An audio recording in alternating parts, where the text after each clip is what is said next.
प्रकृति हमें 21,600 श्वास देती है 24 घंटे में। 4 सेकंड में 1 मिनट में 15, 1 घंटे में 900 और 24 घंटे में 21,600। और इस शरीर के भीतर 10 द्वार हैं, 9 तो बड़े बड़े खुले और 10वां अनंत रोमकूप से बांधकर प्रकृति ने 90 डिग्री एंगल पर इसको खड़ा करके चला फिरा दिया है। ठीक है, तो आज हम प्राण की शक्ति से जुड़ने का प्रयास करेंगे। सारा खेल इसी प्राण में ही छुपा हुआ है। मैं ऐसा क्यों बोल रहा हूं, जरा गहराई से सुनिएगा। दुनिया के सारे चमत्कारी पुरुष मिलकर भी इस शरीर में बहने वाले रक्त की एक बूंद का निर्माण नहीं कर सकते। उस रक्त पर बहने वाली प्राण शक्ति को पकड़ना कितना जटिल और श्रम साध्य कार्य है। भारतीय ऋषियों ने वो न केवल समझा अपितु उसको पकड़ के लिपिबद्ध करके आप तक पहुंचा दिया। उस अनोखी दुर्लभ यात्रा के सहभागी बनिए। आपने अभी तक हमारा YouTube चैनल सब्सक्राइब नहीं किया है तो कर लीजिए। ये इस धरती पर एक सरल तरल प्रसन्नचित मानव को लाने का अभियान है, एक पूरा मानव। ठीक है, तो सबसे पहले हम ये देखते हैं कि मानव शरीर के भीतर प्राण उतरता कैसे है। ठीक है,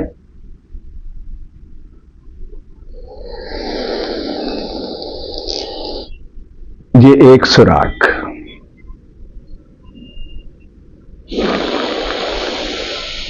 ये 2 सुराख, ये 3 सुराख, ये 4था सुराख। लेकिन इस सुराख पे कोई फिल्टर प्लांट नहीं लगा, सीधा उतर जाता है। जब आप इससे बीमार होते हैं, यानी आपको जुकाम होता है और यहां से श्वास लेने में आपको दिक्कत हो रही होती है, तब आपका मुंह खुल जाता है। खुलता है कि नहीं, बताइए आप। मैं गलत बोल रहा हूं या सही बोल रहा हूं? तो यहां फिल्टर प्लांट नहीं होने से वो सारी कचरा भी अंदर चला जाता है, तो हमारी प्रतिरोधक क्षमता तेजी से घटने लग जाती है। लेकिन वो 2 से 3 दिन लगते हैं कम से कम, बिना दवाई गोली के भी। तो आज हम उस प्राण की शक्ति से जुड़ने का साहसिक प्रयास करेंगे। अब यह आपका निर्णय है कि उस श्वास का आप कैसे उपयोग करना चाहते हैं। प्रकृति का कोई भेद यहां दिखाई नहीं देता। तो ठीक है, तो सबसे पहले शरीर को गर्म करके देखते हैं। एक अनुपात बना लेते हैं। मान लो जितनी तेजी से हम श्वास प्रश्वास चला सकते हैं,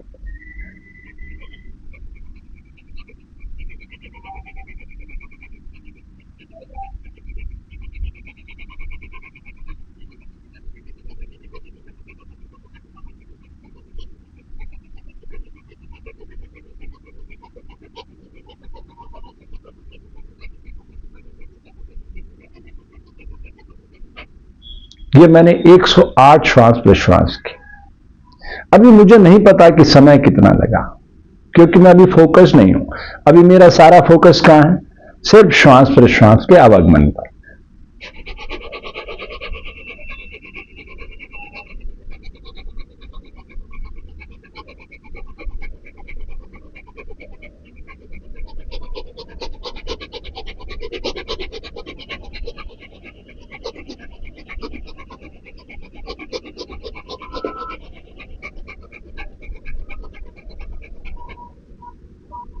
और ना ही मुझे ये पता चल रहा है कि ये कहां जा रहा है, कहां से वापस जा रहा है, कुछ पता नहीं चल रहा। भारतीय ऋषियों ने 7 स्वर दिए, स रे ग म प ध नि।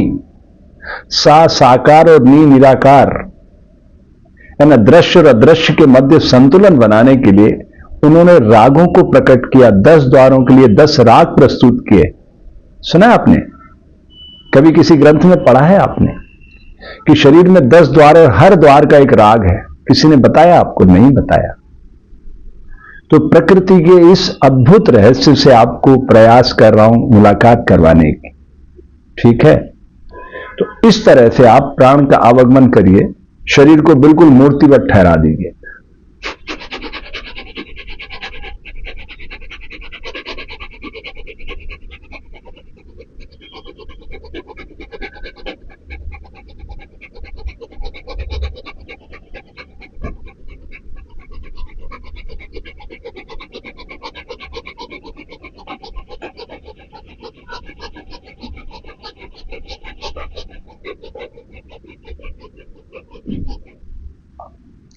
अब जब शरीर ठहरने लगा तो यह भी पता चलने लगा कि प्राण कहां तक उतर के जा रहा है।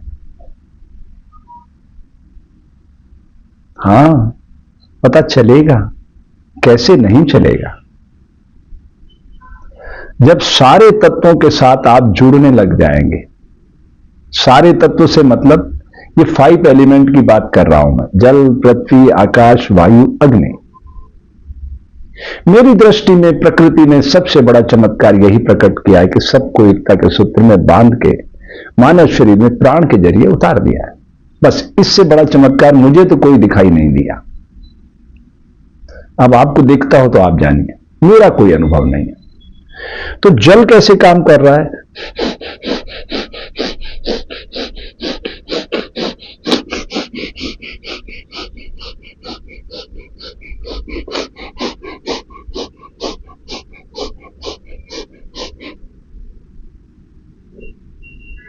मैंने 10-10 बार जल तत्व के साथ इस शरीर को जोड़ा। मुझे नहीं पता है कि शरीर में जल कैसे उतर रहा है, मेरा कोई अनुभव नहीं है।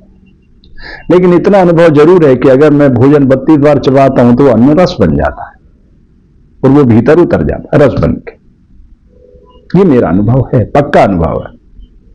और जब मैं उसे 64 बार चबाता हूं उसी अन्न के ग्रास को, अन्न भोजन के ग्रास को, तो मुझे बहुत ही अलौकिक अनुभूति होती है। और जब मैं 108 बार चबाता हूं, एक बार चबा के देखिए आप, एक दिन भोजन करते समय हर बाइट को 108 बार चबाइए, फिर अपना अनुभव मेरे साथ साझा कीजिएगा। फिलहाल तो मैं प्राण पे फोकस करते हुए आपको आगे बढ़ाना चाहता हूं। तो जल तत्व की जो ऊर्जा है, जब आप जल तत्व से बॉडी को जोड़ेंगे तो आपको उसका जो एहसास होगा वो बहने वाला होगा, क्योंकि जल का स्वभाव क्या है? बहना। अब फिर मैं धरती के पास लेके चलता हूं।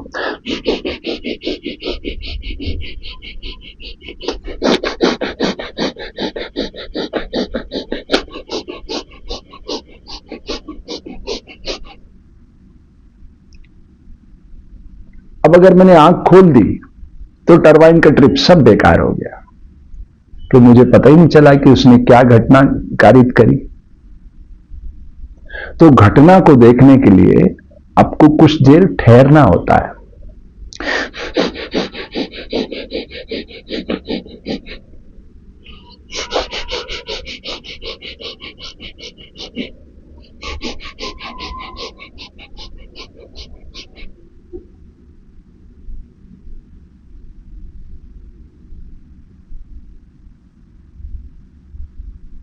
तो जब आप शांत चित्त ठहरेंगे तब आपको समझ में आएगा, अपने पृथ्वी से जोड़ा था प्राण को, तो पृथ्वी का धर्म क्या है? घूमना। जल का धर्म क्या है? बहना।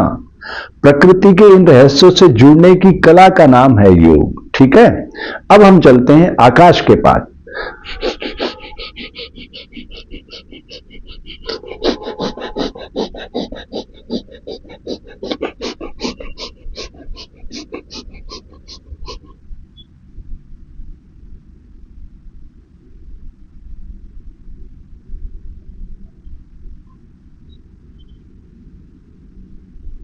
अब आकाश का काम क्या है? मंगलमय ध्वनि सुनाना। मंगलमय ध्वनि, तो ध्वनि कहां से उतर रही है? ईयर ड्रम से। जब आप शांत चित्त होकर पूरे फोकस्ड होकर क्रिया करेंगे तब ये सब कुछ समझ में आएगा।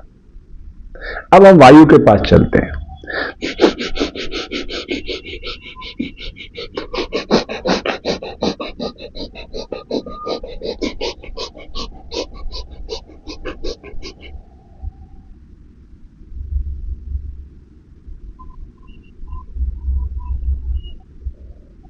ये इन सबकी लीडर है, पांचों तत्वों की, सबको साथ लेके आती है और खुद पीछे रहती है ना, दिखाई नहीं देती। क्या अद्भुत संयोजन है प्रकृति का। अब हम अग्नि के पास चलते हैं।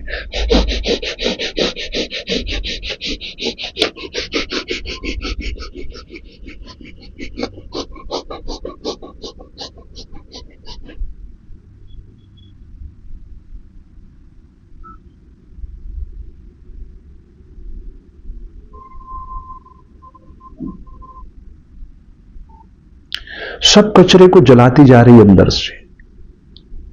अग्नि और पवित्र करती जा रही है। किसको? इस शरीर रूपी देवालय को। क्या अद्भुत संयोजन है प्रकृति का।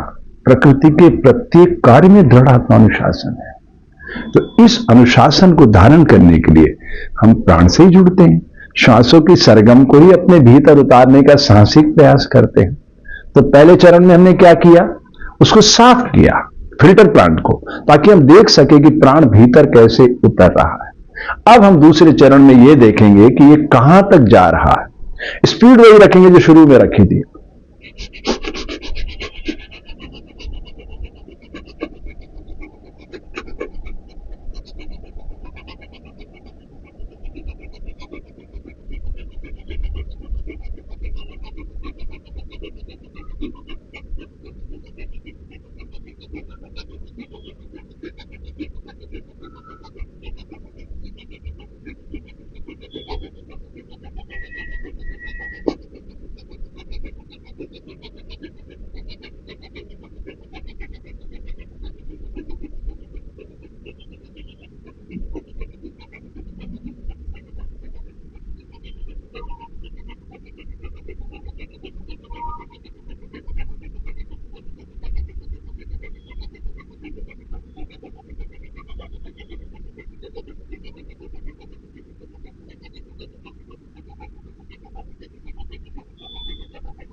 आपने किसी हलवाई को देखा है दूध को गर्म करते हुए?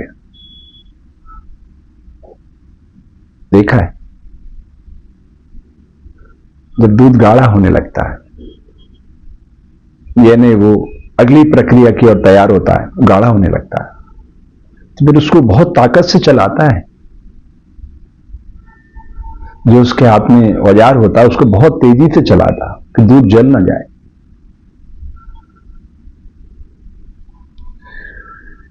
तो प्रकृति के इस रहस्य को देखो आप। ऐसा करते करते श्वास अपने आप धीमी होने लगी और गहरी होने लगी और भारी होने लगी। इसका मतलब वो कुछ परिवर्तन कर रही है, पक्की बात है। जैसे जैसे हम श्वास पे फोकस करेंगे, श्वास प्रश्वास पे फोकस करेंगे, हमें समझ में आएगा प्रकृति के सारे रहस्य इसी के भीतर से उतरते हैं, इसी के भीतर से, प्राण के भीतर से। अब जो बाहर आप दृश्य देख रहे हैं, दूध में दही है, दही में मक्खन है, मक्खन में घी है, तो प्रकृति ने हमसे कुछ छुपाया है क्या? कुछ भी नहीं छुपाया, हम ही उसे अनदेखा कर रहे हैं। तो मेरे भाई बहन, आज से 3 प्रयास आपको शुरू करना है। देखो, भोजन बहुत परिश्रम से आपकी थाली तक पहुंचा है, अथक परिश्रम छुपा हुआ उसमें। कितने जीवों का अथक परिश्रम। दुनिया का कोई भी व्यक्ति किसी भी ज्ञान के बल पे न तो अपने शरीर पे 1 ग्राम ऑक्सीजन का उत्सर्जन कर सकता है, न 1 बूंद खून की बना सकता है, न 1 स्वर का उच्चारण कर सकता है ऑक्सीजन देते हुए। कुछ तो रहस्य होगा ना प्रकृति का।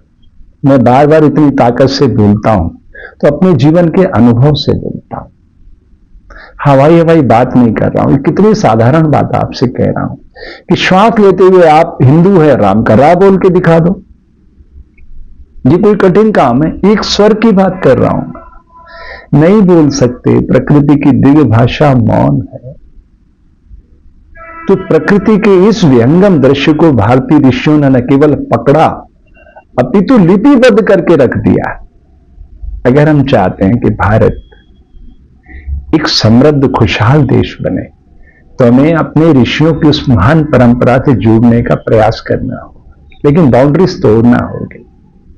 हमें संकीर्ण दायरे में नहीं रहना, एक पूरे मानव को धरती पे लाना, तभी राम राज्य आएगा, जहां इंसान ही नहीं पशु पक्षी भी हमारे सहयोगी बनकर आनंद से अपना जीवन जिएंगे। यही जीवन का अंतिम लक्ष्य है। हिंसा किसी भी सभ्य समाज की अभिव्यक्ति का माध्यम नहीं है। हमें इस दिशा में पूरे चिंतन के साथ आगे बढ़ना होगा। जब तक आप चिंतन नहीं करेंगे तब तक आप प्राण की धारा को नहीं समझ सकते कि वो कैसे इस शरीर के भीतर उतर के अलौकिक संयोजन करके दिखा रही है। तो उसको देखने के लिए हमें मन की आंखों से जुड़ना पड़ेगा। ठीक है, तो ये सारे एपिसोड आज के जो मैं आज अभी YouTube पे लोड करूंगा, सिर्फ प्राण शक्ति के अलग अलग वैरायटीज प्रोग्राम होंगे। इस पे मैंने अनगिनत प्राणायाम के सूत्र तैयार किए, अनगिनत। तो कुछ सूत्र मैं आप तक रखने की कोशिश करूंगा जो सर्दी के मौसम में आपके लिए लाभकारी है। सर्दी का मौसम है ना, तो ऐसे में प्राण शक्ति का कैसे स्तंभन करना, उसको कैसे रोकना, कैसे उपयोग करना, ये आज के सारे एपिसोड में मैं बताऊंगा। ठीक है, मैं उम्मीद करता हूं कि आप पूरी शिद्दत से, पूरे मनोयोग से इन एपिसोड को न केवल सुनेंगे, समझेंगे, अपितु आत्मसात करेंगे। ठीक है, आपके मंगल की कामना करता हूं।